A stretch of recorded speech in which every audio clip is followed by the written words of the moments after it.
life hasn't always followed the normal path. We will take you on this journey into spiritual practices and holistic therapies outside the norm. My mission is to demystify these powerful ancient tools for transformation through intimate conversations with masters, healers, and teachers. We will confront the myths and the rumors about the woo practices so we can break through to genuine understanding and authentic engagement. So glad you have joined us. Now, let's go into the woo. Hello, and welcome to Into the Woo podcast, where we go deeper into the alternative things out there in the world. Today, we have a very special guest, one of my favorite people, Marlene Mendez. She is a modern day shaman. So I never thought I would just finally meet a shaman, but she came into my life. She also does chakra healing energy. She's a Reiki master and a newly certified yoga teacher. Congratulations on getting through your teacher training. Thank you. She helps women break through blocks so that they can lead their best lives. So, Marlene, thank you for coming. And tell us a little more about you. Jamie, thank you so much for having me. And it's just really a pleasure to do this. I was so looking forward to doing this with you.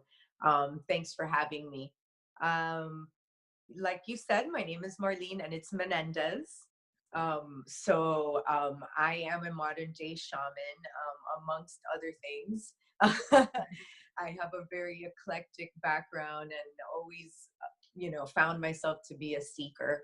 So, a little bit about me and how I got here. I would say there's two pivotal moments in my journey. It was a very long journey, and I think it goes back to childhood, as far as I can remember.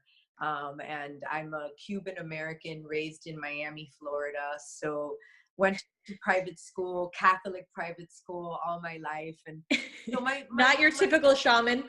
Yeah, my journey in spirituality has taken turns and twists and deviations, and I found myself really changing and really finding myself and a little bit about who I am when I became a licensed massage therapist. I would say introducing massage into my life really opened the doors and was like, wow, there's other people like me out there. Like they really want to know, and it's okay to like learn about these things.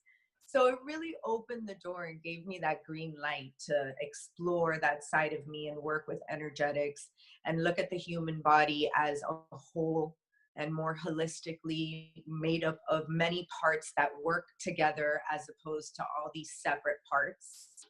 So I really started embracing that concept and really exploring energy medicine, and it led me to so many things and so many modalities that I learned, and it really opened me up. And I became a Reiki master. I started really tapping into the energetic anatomy and just learning that whole aspect of what I do. And I would say that after a little while after that, I got married, and I had my son, and I would say that motherhood was the next pivotal moment that really changed everything. And it changed it because my perspective changed so when I had my son. Started getting into a slump. I have to say, it was really a dose of and kind of not knowing what I was going to do next. And I have to say motherhood was an experience for me that, although I love my son to death, I had a hard time adapting to being a mother. And I didn't have the baby blues or anything. I just was in this space where I was in denial of what was happening. And I think that so many mothers are in that space. Yeah, but it's just not talked about enough. Well, it's very silent because that's not what we're supposed to be feeling, Exactly. And I found myself to be a single parent very early on in Sebastian's life. So that really made me sit with myself and explore what being a mother is. And of course, I tried to mimic my mother, and what she did with me. And that was the wrong thing to do. So that kind of like threw me into a slump, and I really had this crisis, this existential crisis of like, who am I? How do I want to express myself in womanhood? And how do I want to express myself in motherhood? And I started tapping into the spiritual community here in Miami and going to meditation groups and starting to get out there, out of hiding, and meeting other people, and I'm like, I found them before when I was doing massage. I know they're out there. I will track them down. Yes, if I have to, all by myself. And that's exactly what I did. I started taking leaps and taking risks, and tapping into the things that have always interested me. And I've always wanted to explore, and I knew that I had these gifts inside of me. So, I met the most amazing people. When you put yourself out there, and you declare something to the universe that you want to heal, the universe will certainly put the right people in your path. And that's what happened to me. And that's what led me to my apprenticeship with Lynn Andrews for 4 years in shamanism, which just blew the doors open to everything that I was seeking. And working with the Sisterhood of the Shields, and really inviting that femininity back into my life, and working with that aspect of myself, and really awakening that fire inside of me, and knowing that self-love is really the only way, to really express love and to really express who you are. So I dove in head first into the fire, like everything I do. And since then I've just I've had the opportunity to work with so many teachers and really learn energetics from different perspectives and different beliefs and different cultures, working with chakras, and like you mentioned, becoming certified in yoga, and really getting that whole background and that philosophy. And I use all these tools that have been gifted to me, and I have come up with my own cocktail of healing and working with women to really know that's available to us. That chance to know who you are in this life, and to really explore that person that you are. And if I could be an instrument of that in any way, that's what I'm here to do. It's so good. And the work that you do is so important. So let's rewind a little bit. So you have your son, you are seeking. What was the first step in the right direction? Where'd you go? What'd you find out? What'd you see? Well, one day like I said, I joined all these meditation groups, and I met one of my mentors, Denise Walkingbird. And she was studying with Lynn about 15 years prior to when I met her. And she introduced me to her work. Lynn Andrews wrote 20 books about her experience with in her apprenticeship with the Sisterhood of the Shields. Mm-hmm. And this are 44 women all across the world in this dimension and in other dimensions, where we, weave the patterns, and we weave the fibers of the earth to maintain a grid and to hold Mother Earth together, so that she's sustainable for generations and generations to come. And through this work that I was exposed to, I started reading Lynn's books. And I came to Jaguar Woman, which I think it's her second or third book. Sorry, Lynn, I don't remember, but I think it's the second. And in this book, there was a chapter that really resonated with me. I was going through a really hard time, like I said, in motherhood, and I didn't know which way to go. All I knew is that I was sad and I was not feeling good. And reading this book, I came to a chapter where she spoke about the different aspects of what a woman is. You could be a nurturing woman. You could be an artistic woman. You could be a nurse. You could be a healer. You could be all these aspects in service of what a feminine, aspect is. So I read this chapter, and she was saying how some of us are not the cornerstone of society. We are not what society has depicted for us women to be, to fill this mold of having dinner on the table by 7 o'clock and knowing exactly what's going on with all your children and keeping a perfectly happy husband in the meantime, and really just being satisfied with the status quo of this big old family that you're responsible for, which is wonderful. And we need that energy on earth as well. But there's just some of us that don't fit that mold. Some of us are like serving pasta 3 times a week, um, getting caught up on a painting and forgetting that it's dinner time, and just kind of being more shooting from the hip, more concerned about inspiring our children and inspiring those around us, as opposed to feeding them at the right time. Mm-hmm. So when I read that chapter, I just broke open like a coconut. I mean, it was just all over the place. The tears just could not stop streaming from my eyes. And I just felt like, oh my God, there's others. There are women that know this, and it's okay. It's not the example I had growing up. You kept Right. it together. You were the rock, And I tried that, and it didn't work. So I signed up to Lynn's mystery school instead. Okay, so for all of the people out there that don't know how one becomes a shaman, what this entails, like what is mystery school, I think that we have this idea of shamanism that you would have to like grow up in the middle of the Amazon and like be born into it, but it's not the case. So what is mystery school?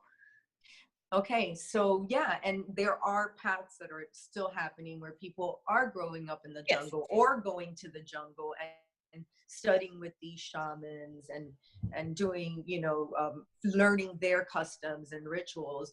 But for the modern day woman, living in a Western world,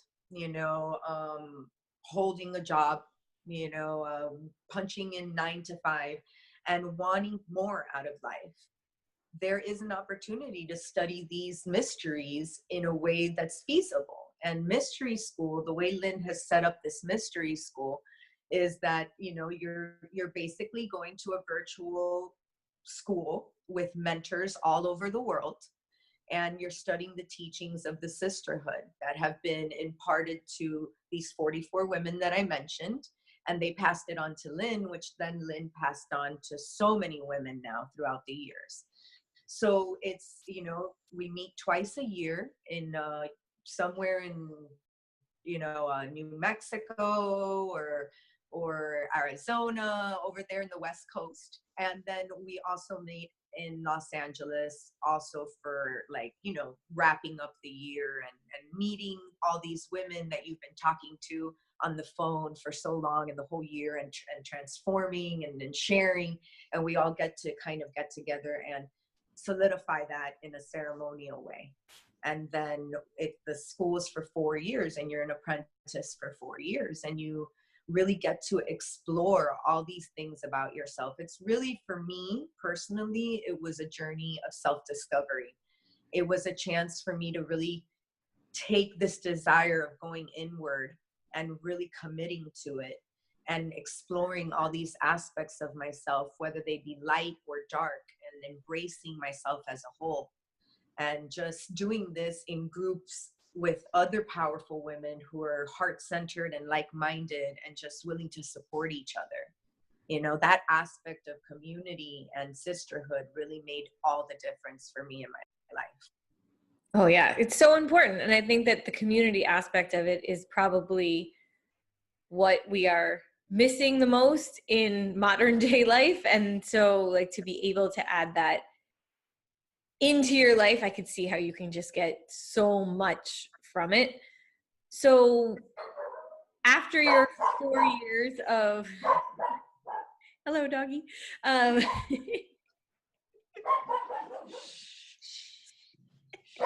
Oh boy. it's okay, no worries. See, this is real life. Yes, This is this how is real real life life. goes. This is how things go down. Yes. So, with that community, what do you feel like is the greatest thing that you've learned?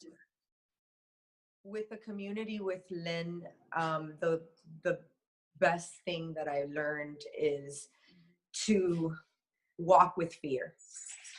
It takes all of you, and it takes courage to really walk through this path and to declare to the universe that you really want to heal and you really want to be your true authentic self.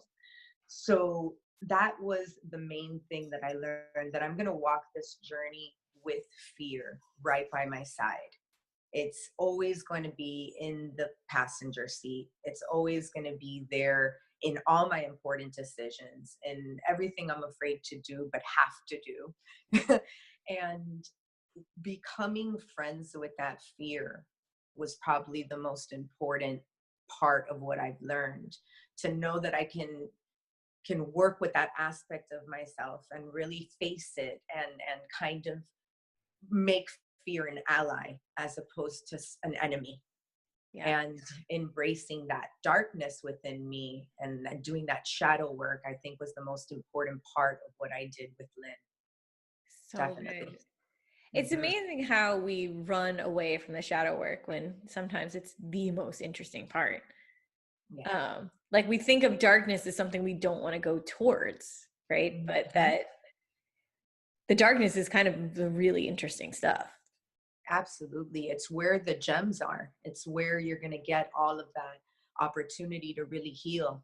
If things are just going smooth, we rarely stop to think, what the hell is going on?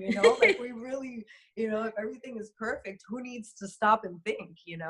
So Mhm. I find that in that adversity is where you really grow and you really change. And I encourage everyone to step into that shadow work. It's the scary stuff, because that's what we've been conditioned to believe, to walk away from that, to not look. Let something else, let something higher than ourselves take care of that. Well, Yeah. that's not going to work. And if we don't have examples all around us, then I don't know where to look. There's you know nowhere to look. there's nowhere to look. So it's really in stopping and confronting that stuff where you Yeah. really start to change and transform and morph. And really Well, having the courage to find support when you do that, you yes. know, ask for help. Yes. Definitely. And I think as women, that is our hardest thing to do, is just to ask for help. Oh yeah, no, it hasn't been available for us for so long, you know. Exactly. Exactly. So the one of the things I love about you is that you have not just studied one modality. You've studied, they are all sort of interconnected, but not really. I mean, they're all their own thing. And so what's the underlying theme for you? The healing, the growth? What's your I think it's the transformation. Mm. I try to take the things that have transformed me the best and hold on to those, and then kind of appreciate and let go of the ones that maybe work for others. Mhm. So in my approach, I've been very universalist about it, because I'm kind of like, oh, I like that, okay. And like I said, I have a Cuban background too, so there's been customs and things that come from that aspect of me that I'm like, oh, that works, okay, that worked for me, that made me feel better. So within this journey, I found that it's okay. There are no rules. I can totally use the best of what I've learned and chuck the rest and apply those things, whether they come from one tradition or another.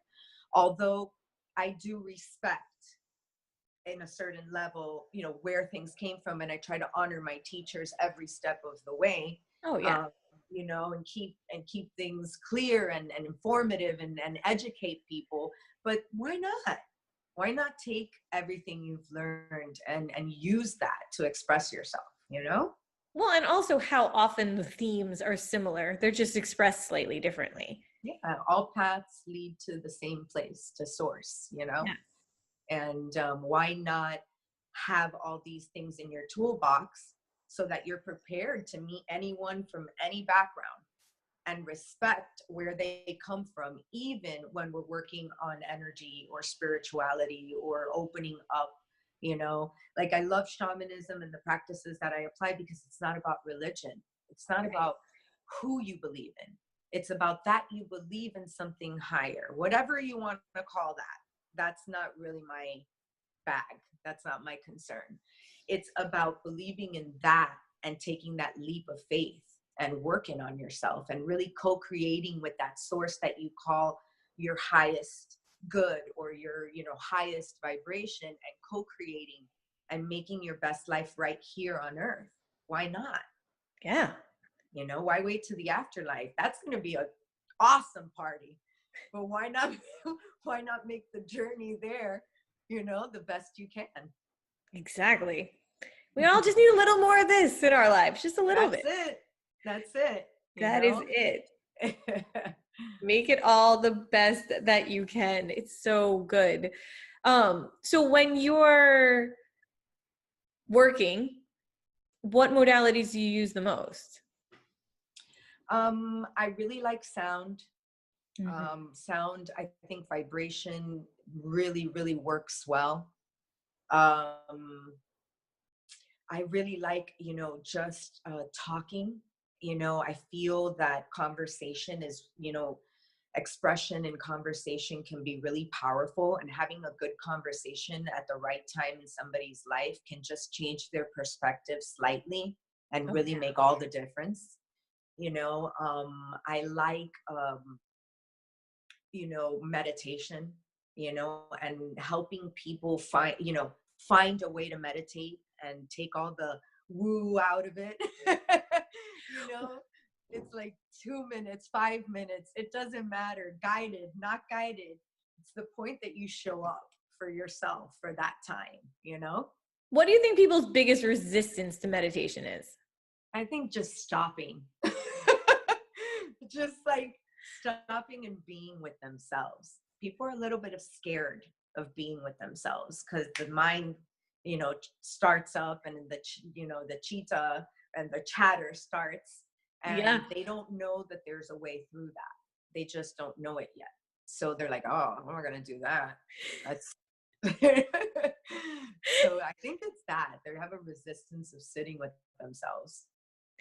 Yeah, there's a I'm trying to think of the book. I think it's in the Brendan Burchard High Performance Habits that the thing that is not it's not the thing that's hard. It's oh no, it's not. It's from the War of Art.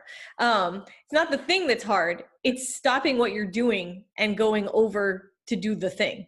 Right. So like Mhm. if you're supposed to be if you would like to be writing, it's not hard. Once you actually are writing, it's fine. Or once you want to meditate, once you're there, once you're on the mat, it's okay. But it's the stopping what you're doing and sliding into the Absolutely. It's like the redirecting, you know? yes. You know, once, like, well, think about it. If a wheel is turning high speed in one direction for a long time, it takes a lot of energy to stop that wheel and get it to go in the other direction. So, you know, it's a great segue to compassion. It's like we need to learn to have compassion with ourselves through this process, you Yes. know, to just find help, find people to support you, you know that you don't have to do it by yourself, you know, and just, you know, having that, I don't know, I guess it's courage and and willingness, right? Yeah. So if you could teach the people one thing to make your life just a little bit better, what would you teach them? I would say that it's important to find community, like find people around you that you feel that you resonate with, because if you're constantly around people that you don't jive with and you don't vibe with, then there's more of that internalization of who you are. You're hiding more, you know? So if you need to start somewhere, start with the people around you. So community building is so important. So when you are doing your work, how do you do what you do? Like, what is the experience like? Okay. It's interesting because it was a learning curve for me too. I was like, how do I, put this all together? So, and the way it happens to me is I'm a seer, and I see things. I don't necessarily dream them, but I do like pictures. That I consultation with them, Hold on, some I'm kind losing of you. Wait, stop. Let's do it again. to connect with them. So whether I use tarot or whether I use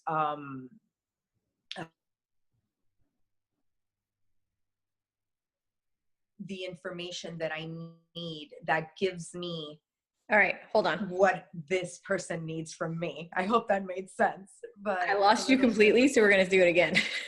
Oh, okay. It was like, okay, internet gods, Please. we need you right now. Yes. Stop fucking with us. Few minutes. Please. A few Please. minutes. All we need is a few minutes. Yeah.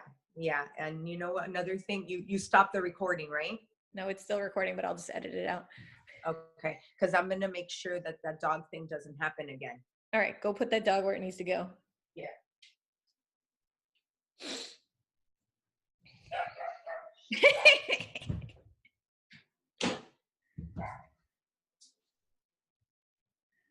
Okay.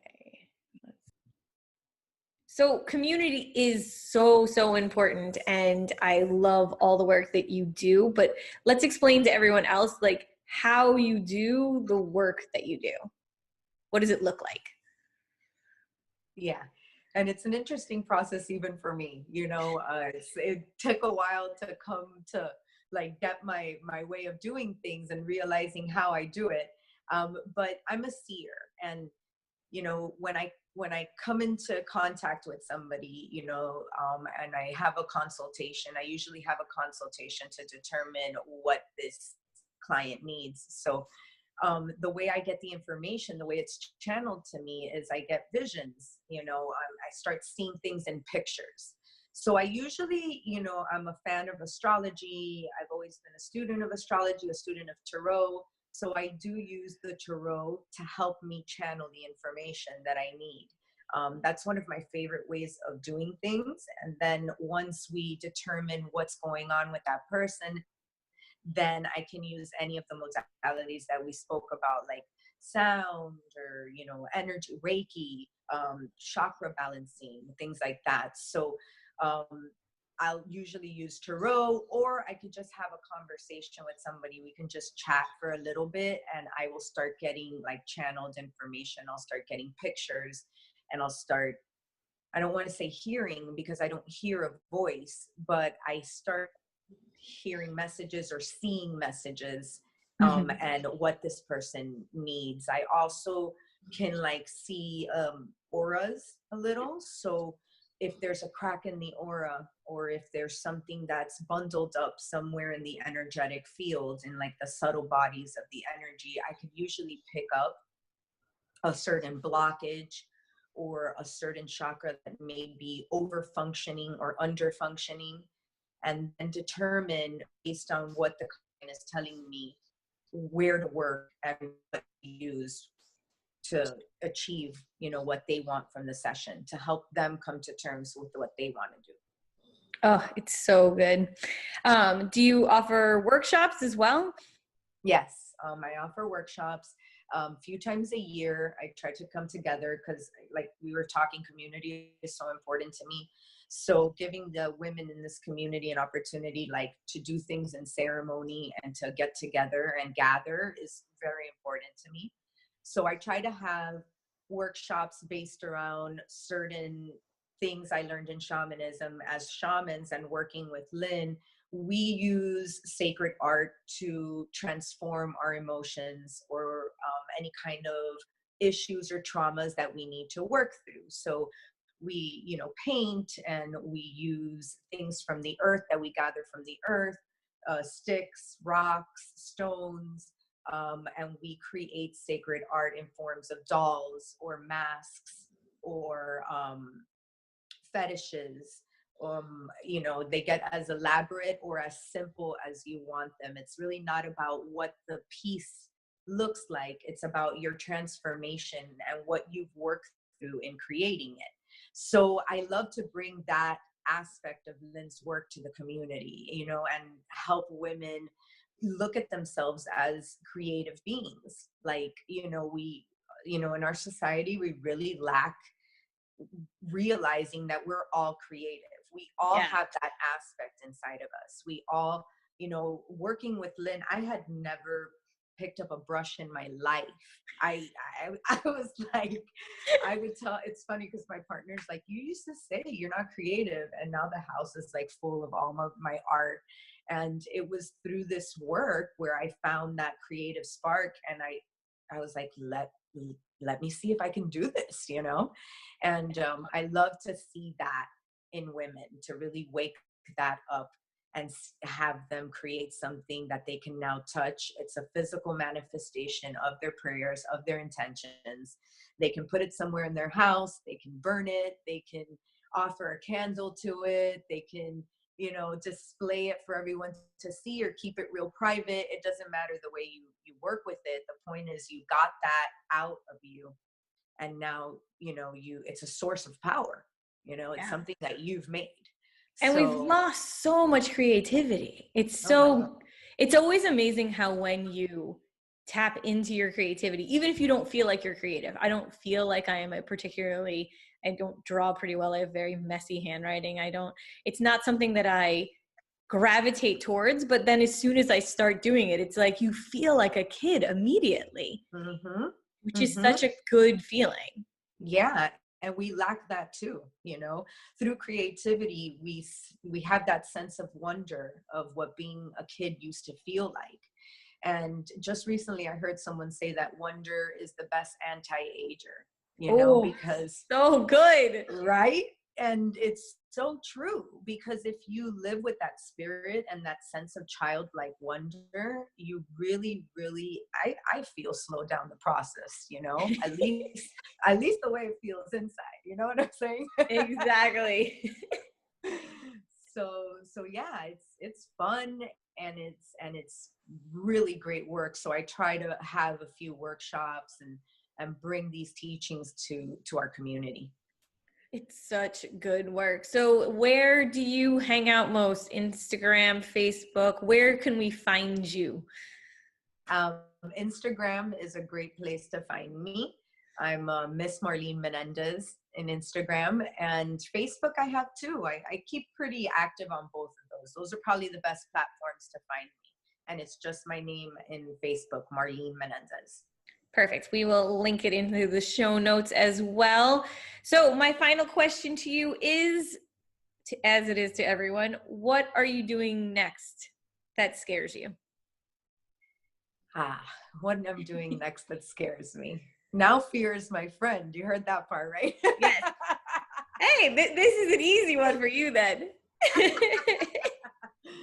No, yeah, that doesn't get any easier. I wish I had that for everyone. I wish I had that bit of information for everyone, but fear is pretty steady, and it gets easier in the way you handle it. So the next thing that I want to do that scares me is that I really, and as I was exploring my intentions and my themes for 2019, the word service really, really was the top theme.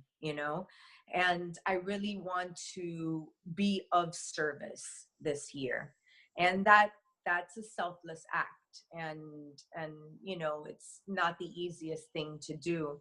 And I have to say that putting myself out there in service, with all these projects I have, like, I really want to write more and put myself out there in a vulnerable way. So I would say that the next thing that scares me is like coming into that full power of service and being available to anyone that needs me.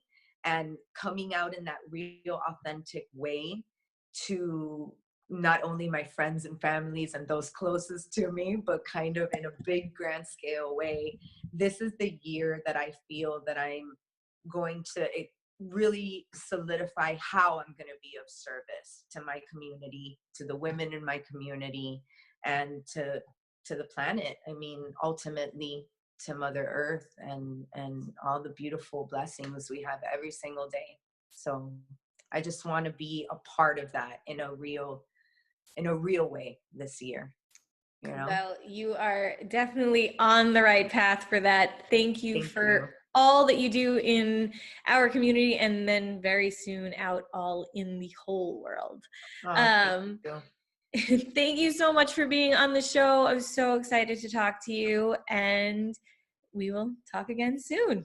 Yes, Jamie, and I just want to say thank you for doing this and really letting the women in our community and the people in our community have a chance to like bring this forth and see, you know, and give other people that don't know about this kind of culture and this kind of way of healing get a chance to really tap into it and see that it's real simple and just available. So I'm really grateful for this show. Thank you. Thank you so much. All right, until next time, guys. Bye.